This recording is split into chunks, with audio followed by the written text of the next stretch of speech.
boom, chicka boom, boom, cha boom, chicka boom, boom, cha boom, chicka boom, boom, cha boom.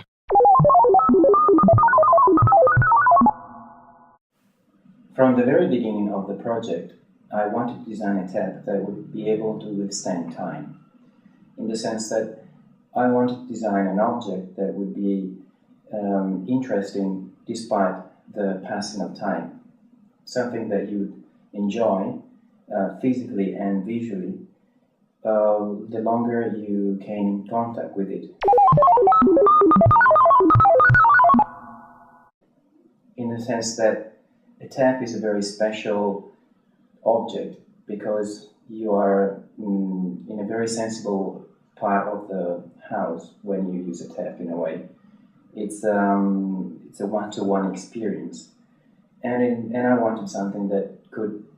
in a way, be your partner, and something that you never kind of get bored about.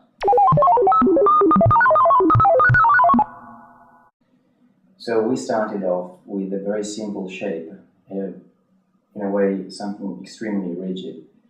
that could be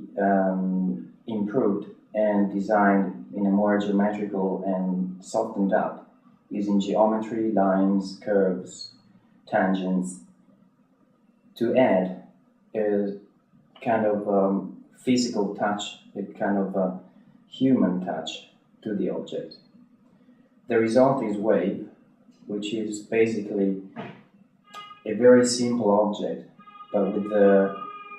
very deep history, and many things are kind of hidden within the lines that you tend to discover the longer you come in contact with it.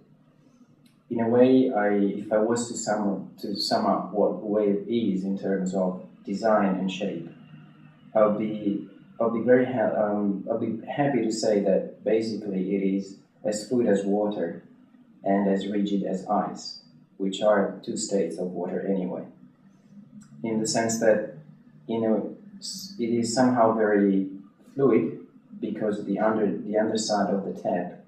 has that fluidity that you then see in the water coming out of the tap,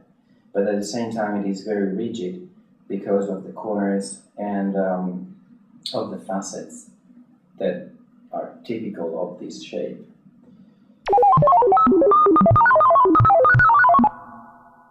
And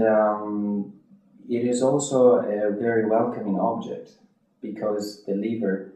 sort of stands up, it almost lifts up towards the user in a very welcoming gesture,